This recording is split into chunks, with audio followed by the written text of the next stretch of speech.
வணக்கம். நீங்கள் இணைந்திருப்பது இரவு நேர பிரதான செய்திகளுடன். முதலில் தலைப்புச் செய்திகள். ஊடகங்களுக்கு பதிலளிக்க மறுக்கும் சபாநாயகர், வெளியாகிய தகவல்.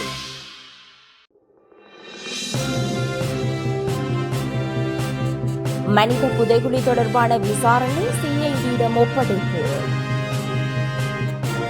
மட்டக்களப்பு வைத்தியசாலைகளில் நிலவும் பிரச்சினைகள் நிவர்த்தி செய்யப்படும், அமைச்சர் நலிந்த உறுதி. எரிபொருளுக்கு விதிக்கப்பட்டுள்ள 50 ரூபாய் வரி நீக்கப்படும் எனவும் சபையில் அமைச்சர் அறிவித்துள்ளார்.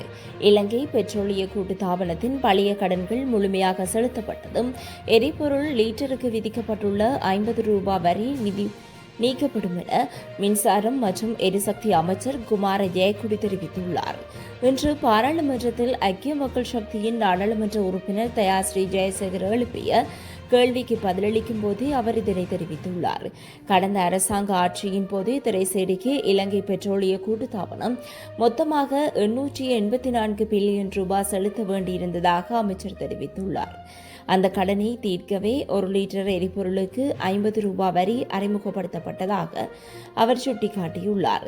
அந்த கடனின் அரைவாசி இப்போது செலுத்தப்பட்டுள்ளதாகவும் மீதமுள்ள தொகையும் செலுத்தப்பட்டதும் எரிபொருளுக்கான 50 ரூபாய் வரியை நீக்குவது குறித்து அரசாங்கம் பரிசீலனை செய்யும் எனவும் அவர் குறிப்பிட்டுள்ளார்.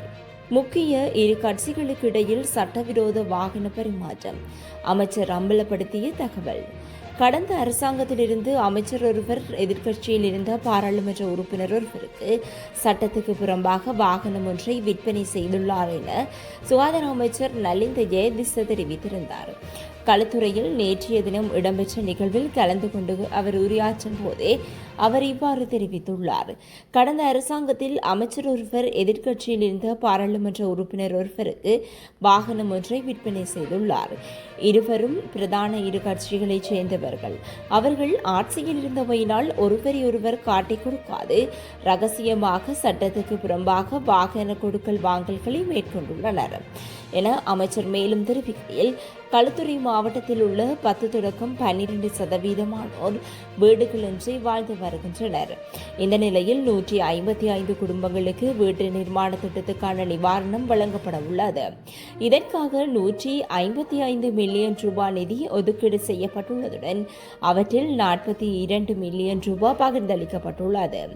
களுத்துறை மாவட்டத்தில் உள்ள பெருந்தோட்ட பகுதிகளைச் சேர்ந்த 4000 குடும்பங்களின் இருப்பிடங்கள் தொடர்பான சிக்கல்களுக்கு உடனடியாக தீர்வு காண வேண்டியுள்ளது. அதற்கமைய இங்கிரிய டிரைகம தோட்டத்தில் உள்ள 25 குடும்பங்களுக்கு இந்திய காப்புறுதி வீட்டு திட்டத்தின் கீழ் 70 மில்லியன் ரூபாய் நிதி ஒதுக்கீடு செய்யப்பட்டுள்ளது.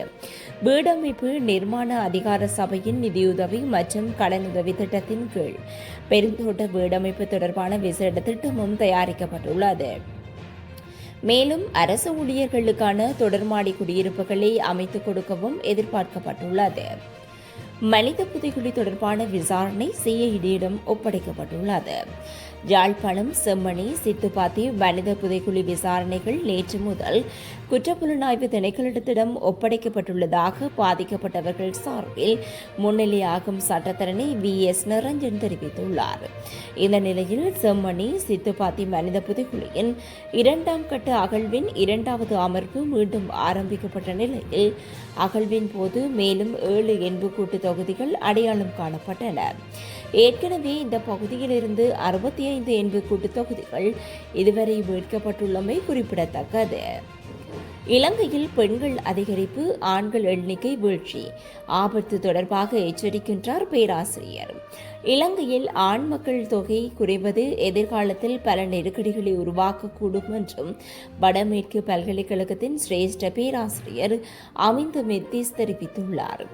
1995ஆம் ஆண்டில் 100 பெண்களுக்கு 100.2 ஆண்கள் இருந்த நிலையில் தற்போது அது 100 பெண்களுக்கு 93.7 ஆண்களாக குறைந்துள்ளதாக அவர் சுட்டிக்காட்டினார். பெண்களின் ஆயுட்காலம் அதிகரிப்பு, பெண்களின் பிறப்பு வீதமை உயர்வு, இளம் ஆண்களின் வெளிநாட்டு இடம்பெயர்வு ஆகியவை இந்த மாற்றத்தின் முக்கிய காரணங்களாக அமைந்துள்ளதாக பேராசிரியர் குறிப்பிட்டுள்ளார். இதேவேளை பெண்களுக்கு சமமாக தகுதியான ஆண்கள் இல்லாததால் அவர்கள் திருமண வாழ்க்கையில் நெருக்கடிகளை எதிர்கொள்ள நேரிடும் என தெரிவித்துள்ளார். கல்வி மற்றும் செல்வத்துடன் கூடிய பெண்கள் தங்களுக்கு பொருத்தமான ஆண்களை கண்டுபிடிக்க இயலும் என தெரிவித்துள்ளார். எனினும் கிராமப்புறங்களில் வசிக்கும் ஏழை பெண்கள் திருமணத்துக்கான ஆண்களை தேடுவதில் சிரமம் உருவாகலாம் எனவும் இது நாடு முழுவதும் சமூக அமைப்பை எனவும் பேராசிரியர் மெத்திஸ் தெரிவித்துள்ளார். மேலும் பணியிடங்களில் சேரும் பெண்களின் எண்ணிக்கையும் கணிசமாக உயர்ந்து வருகின்றது. ஆண்களை விட பெண்களின் எண்ணிக்கை அதிகரித்து பாலின சமநிலையை ஏற்படுத்தி பல சமூக மற்றும் பொருளாதார விளைவுகளை உருவாக்கலாம். இது தொழிலாளர் சந்தையும் உற்பத்தி திறனையும் எவ்வாறு பாதிக்கின்றது என்பதை நாம் ஆராய வேண்டும். ஆண்களுக்கு மட்டும் வரையறுக்கப்பட்ட சில தொழில்களில் போதுமான ஆண் மக்கள் இல்லாவிட்டாலும் நாம் கடுமையான நெருக்கடியை எதிர்கொள்ள நேரிடும்.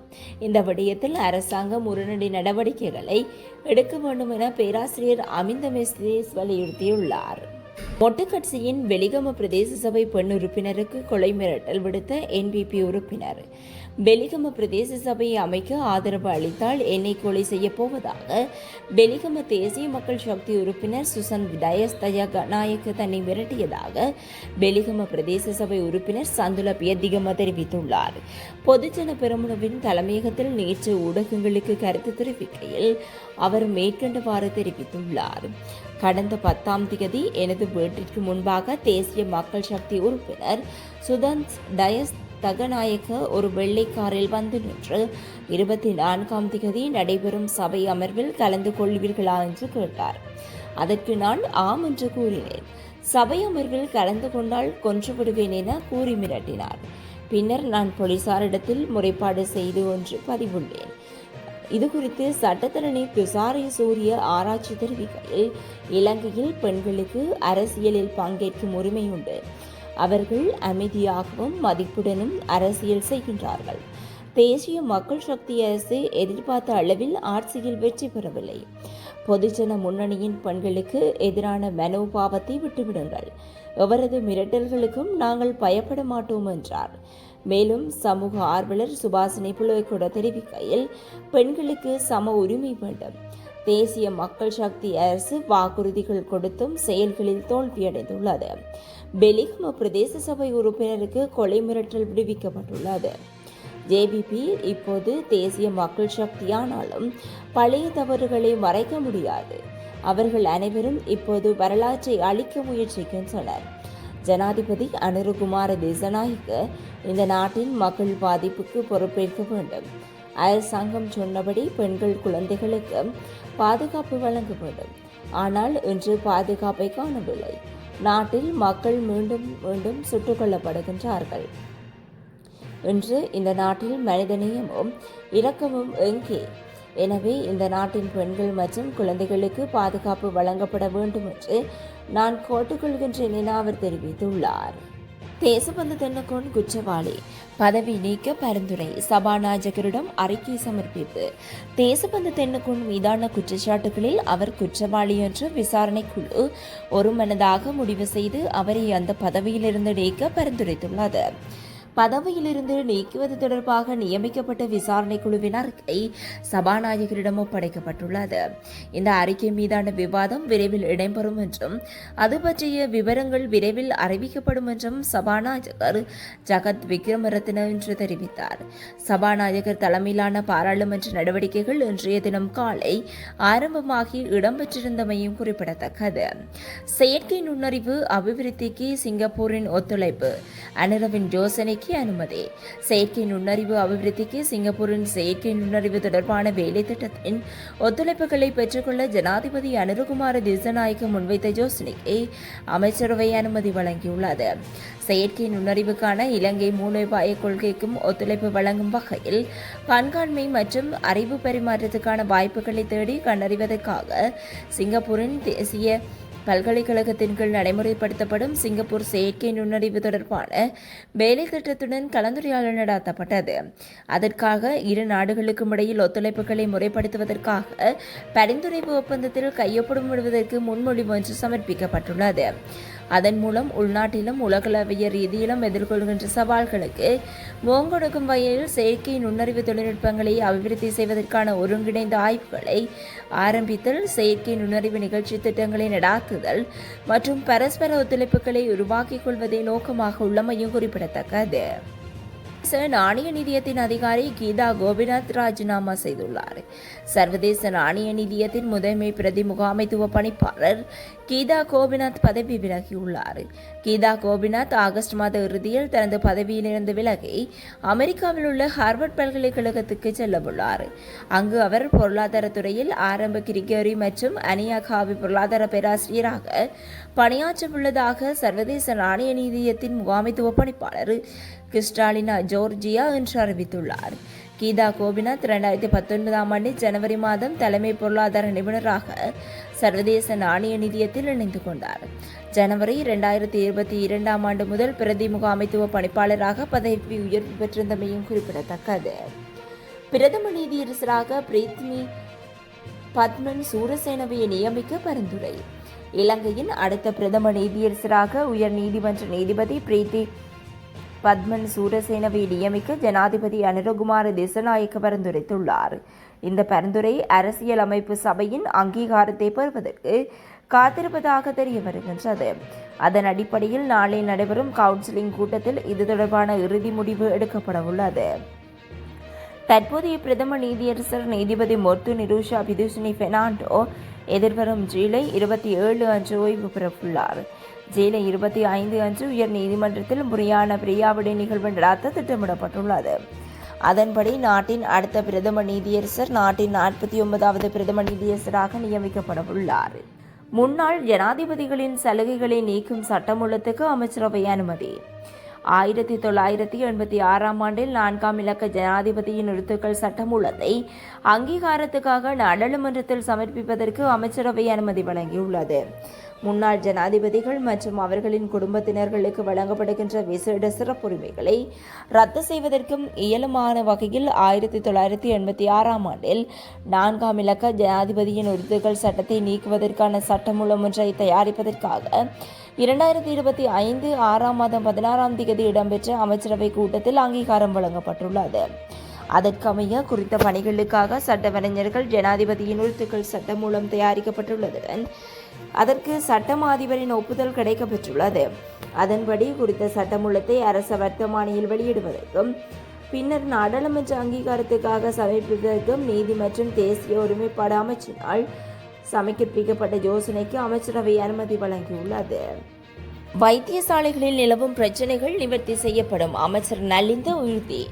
மட்டக்களப்பு மாவட்ட வைத்தியசாலைகளில் நிலவும் பிரச்சினைகள் இவ்வருடத்துக்குள் நிவர்த்தி செய்யப்படும் என சுகாதார அமைச்சர் நலிந்த ஜெயதிச தெரிவித்துள்ளார். இன்றைய தினம் நாடாளுமன்றத்தில் வாய்மூல விடைக்கான வினாக்கள் நேரத்தில் நாடாளுமன்ற உறுப்பினர் சாணக்கியன் மட்டக்களப்பு மாவட்ட வைத்தியசாலைகளில் நிலவும் பிரச்சினைகள் மற்றும் உபகரண பற்றாக்குறை தொடர்பாக கேள்வி எழுப்பியிருந்தார். இதற்கு பதிலளித்த சுகாதாரத்துறை அமைச்சர் மட்டக்களப்பு மாவட்டத்தில் உள்ள போதனா வைத்தியசாலைகளில் மத்திய அரசின் கீழ் தான் உள்ளது. மத்திய அரசின் கீழ் மட்டக்களப்பில் உள்ள ஒரே வைத்தியசாலையும் அதுதான். ஏனைய வைத்தியசாலைகள் அனைத்து நகர சபையின் கீழ் தான் உள்ளது. அதனை மத்திய அரசிற்கு கொண்டு வருவதற்கு எந்தவொரு திட்டமும் எங்களுக்கு இல்லை. நாட்டில் உள்ள மாவட்ட வைத்தியசாலைகள் மத்திய அரசின் கீழ் வருமானால் எங்களால் அதனை இன்னும் தரமாக செயற்படுத்த முடியும் என நாங்கள் நினைக்கின்றோம். அதுவும் நகர சபை அனுமதி வழங்கினால் மட்டுமே செய்ய முடியும். இல்லையென்றால் அது குறித்த நகர சபையின் கீழ் தான் செயற்படும். அடுத்ததாக MRI இயந்திரம் நிச்சயமாக இவ்வருட இறுதிக்குள் மட்டக்களப்பு வைத்தியசாலைக்கு கிடைக்கப்பெறும். நிச்சயமாக மேற்குறித்த உபகரணங்களும் விரைவில் மட்டக்களப்பு வைத்தியசாலைகளுக்கு வழங்கப்படும் என சுகாதாரத்துறை அமைச்சர் நலிந்த ஜெயதிச தெரிவித்துள்ளார். ஊடகங்களுக்கு பதிலளிக்க மறுக்கும் சபாநாயகர். நாடாளுமன்ற சபாநாயகர் ஜகத் விக்ரமரத்ன ஊடகங்களுக்கு கேள்விகளுக்கு பதிலளிக்க மறுத்து வருவதாக பல்வேறு ஊடகவியலாளர்களும் குற்றம் சாட்டியுள்ளனர்.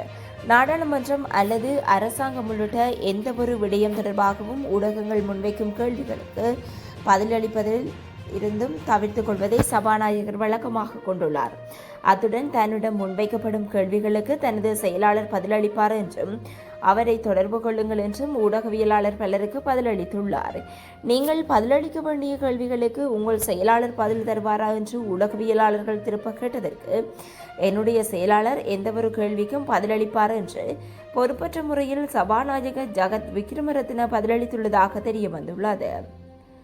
மகர பள்ளிவாசல் மீண்டும் திறக்கப்படாது, நீதி அமைச்சர் பதிலடி. மகர சிறைச்சாலை விழாவில் காணப்படும் பள்ளிவாசல் வெளியார் வருவதால் பாதுகாப்புக்கு அச்சுறுத்தல் ஏற்படுகிறது. எனவே அந்த பள்ளிவாசலை மீண்டும் திறக்க அனுமதிக்கப்படாது என நீதி அமைச்சர் ஹர்ஷன நாயக்கார தெரிவித்துள்ளார். பாராளுமன்றத்தில் பாராளுமன்ற உறுப்பினர் எம்பியான மரிக்கார் எழுப்பிய கேள்விக்கு பதிலளிக்கும் போதே மேற்கண்டவாறு தெரிவித்துள்ளார். மகர சிறைச்சாலை வளாகில் காணப்பட்ட பள்ளிவாசலுக்கு சட்டவிரோதமான பாதைகளூடாக வெளியாட்கள் நுழைந்தனர். இதன்போது சிறையில் இருப்பவர்களுக்கு தொலைபேசிகள், போதைப் பொருட்கள் போன்றவை வீசப்பட்டன. அதே நேரம் இஸ்லாமியர் ஒருவர் இறக்கும் போது பலர் இந்த பள்ளிவாசலுக்கு வந்தனர். இதனால் அதிகாரிகள் கைதிகளது பாதுகாப்புக்கு பெரும் அச்சுறுத்தல் ஏற்பட்டது. அதனால்தான் அப்போதைய சிறைச்சாலை அத்தியட்சகரினால் பள்ளிவாசல் மூடப்பட்டது. இந்த பள்ளிவாசல் மீண்டும் திறந்தால் அதே பாதுகாப்பு அச்சுறுத்தல் மீண்டும் ஏற்படும் எனவும் பள்ளிவாசலை மீண்டும் திறக்க அனுமதிக்க முடியாது என்று தெரிவித்துள்ளார். வட்டுக்கோட்டை போலீஸ் நிலையம் கொலைக்கள்ளமா, போராட்டத்தில் குதித்த மக்கள். வட்டுக்கோட்டை போலீசாரின் அடாவடியான செயற்பாடுகளும் தமக்கு இழைக்கப்பட்ட அநீதிகளுக்கும் நீதி வேண்டி ஒன்றிய தினம் மூளாய் பகுதி மக்கள் யாழ்ப்பாண மாவட்ட பிரதி போலீஸ் மா அதிபரின் அலுவலகத்துக்கு முன்னால் கவனஈர்ப்பு போராட்டத்தில் ஈடுபட்டனர். இதுகுறித்து மக்கள் தெரிவிக்கையில், மூளாயில் உள்ள மதுபான நிலையம் ஒன்றுக்குள் இடம்பெற்ற மோதல் சம்பவமே கடந்த சிலங்களாக முன்னர் இடம்பெற்ற வன்முறைகளுக்கு காரணமாக அமைந்துள்ளது. மதுபான நிலையத்தில் வைத்து எமது பகுதியைச் சேர்ந்தவர் மீது தாக்குதல் நடாத்தப்பட்ட போதும் எமது பகுதியைச் சேர்ந்த இன்னொருவர் எழுந்து ஏன் அவரை தாக்குகிறீர்கள் என கேட்டபோது அவரையும் தாக்கி படுகாயம் ஏற்படுத்தினர். இதனால் தாக்குதலுக்கு உள்ளானவர்களின் மகன்கள் இருவர் மதுபான நிலையத்துக்கு கல்வீச்சு தாக்குதல் மேற்கொண்டனர். பின்னர் படுகாயமடைந்த எமது பகுதியைச் சேர்ந்த இருவரும் வைத்தியசாலைக்கு சென்று சிகிச்சை பெற்றுவிட்டு வந்தபோது போலீஸ் நிலையத்தில் முறைப்பாடு பதிவு செய்வதற்கு சென்றபோது போலீசார் முன்னேற்பாடு பதிவு செய்யவில்லை. அதனால் தாக்குதல் நடாத்திய ஒருவர் கைது செய்து வைத்திருந்தனர். தாக்குதல் நடாத்திய மற்றவர்களையும் அழைத்து எமது தரப்பினரையும் அழைத்து விசாரணை செய்யுமாறு நாங்கள் கோரினோம். ஆனால் போலீஸ் அதனை செய்யவில்லை. எங்களை போலீஸ் நிலையத்திலிருந்து விரட்டியடித்தனர். பின்னர் எமது பகுதியைச் சேர்ந்த ஒருவர் வேலை முடித்து வரும்போது மற்றைய குழுவினர் பிடித்துச் சென்று அவர் மீது கொடூர தாக்குதல் நடாத்தினார். பின்னர் நாங்கள் சம்பவம் அறிந்து சென்றபோது அவரை போலீசாரிடம் ஒப்படைத்தனர்.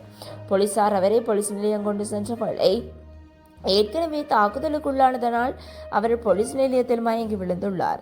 அவரை வைத்தியசாலைக்கு அனுப்புமாறு கோரியவளே போலீசார் தகாத வார்த்தையால் எம்மை திட்டி எம்மையும் இப்படித்தான் தாங்கள் தாக்கிவிட்டு உள்ளே தூக்கி போடுவோம் என கூறினார்.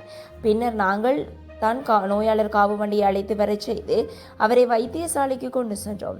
போலீசார் மயங்கிய நபரை வைத்தியசாலைக்கு கொண்டு செல்லக்கூட முன்வரவில்லை. இதற்கு பின்னர் தான் ஞாயிற்றுக்கிழமை கலவரம் ஏற்பட்டது. இவர்கள் ஒரு குழுவாக இணைந்து எமது ஊருக்குள் தாக்குதல் நடாத்துவதற்கு வரும்போது எமது ஊர் மக்கள் இணைந்து அவர்களை விரட்டியடித்துவிட்டு கலவரத்தில் ஈடுபட்டனர். வட்டுக்கோட்டை போலீஸ் நிலையத்திற்கு புதிய பொறுப்பதிகாரி வந்த பின்னர் போலீஸ் காவலில் வைத்து ஒருவர் அடித்து கொலை செய்யப்பட்டார். பொன்னாலை பகுதியில் பெண் தலைமைத்துவ குடும்பம் ஒன்றின் மாணவன் ஒருவர் தனது உழைப்பில் தனது வீட்டில் குழாய் கிணறு அமைக்கும் போது அங்கு சென்ற போலீசார் அது தவறான விடயம் என கூறி லஞ்சம் சென்று பெற்றுள்ளனர். பொன்னாலை பகுதியிலிருந்து சந்தேக நபர் ஒருவரை கிராம சேவகர், பிரதேச செயலாளர் ஆகியோர் போலீசாரிடம் ஒப்படைத்த நிலையில் அவர் சில தினங்களுக்கு பின்னர் பொன்னாலை புதர் ஒன்றிலிருந்து சடலமாக மீட்கப்பட்டார். இதுபோன்ற சம்பவங்கள் பல இடம்பெற்று வருகின்றன. எனவே இந்த பொறுப்பதிகாரி எமக்கு தேவையில்லை. ஒரு திறமையான பொறுப்பதிகாரியை எமது போலீஸ் நிலையத்துக்கு வழங்குங்கள். இந்த போலீஸ் பொறுப்பதிகாரியால் எமது மக்களுக்கு சீரான சேவையை வழங்க முடியாது என்றார்.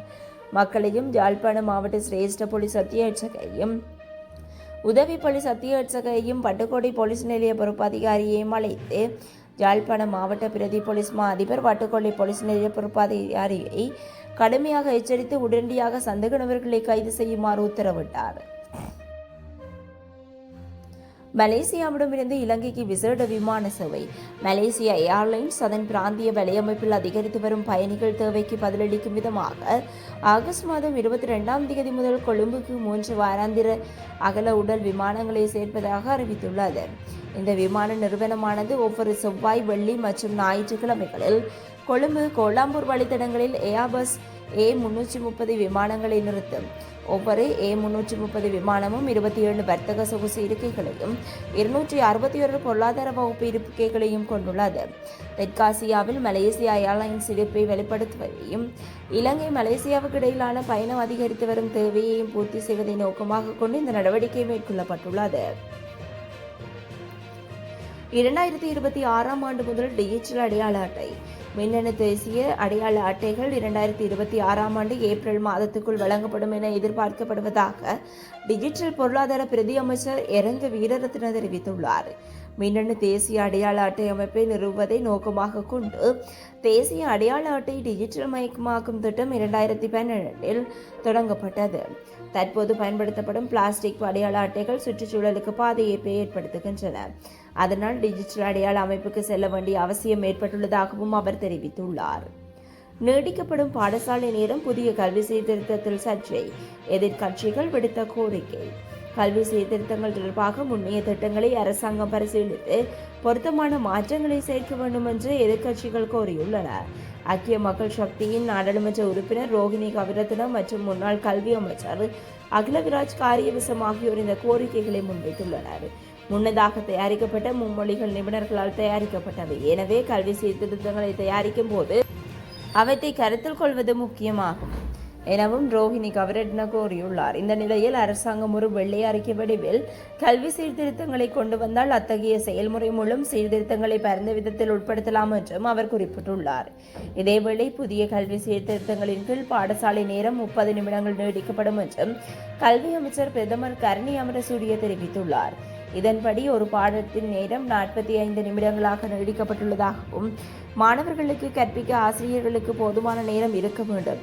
அதே நேரத்தில் மாணவர்கள் அவசரமின்றி இந்த நடவடிக்கைகளில் பங்கேற்க நேரம் தேவை என்றும் அவர் விளக்கம் அளித்துள்ளார். இதேவேளை பாடசாலைகளை காலை 8 மணி முதல் மாலை 4 மணி வரை இயக்குவதற்கும் ஆரம்பத்தில் முன்மொழியப்பட்டதாக குறிப்பிட்ட பிரதமர் அமரசூரிய இருப்பினும் நேரத்தை 1/2 மணி நேரம் மட்டுமே நீடிக்க முடிவு செய்யப்பட்டுள்ளதாக குறிப்பிட்டுள்ளார்.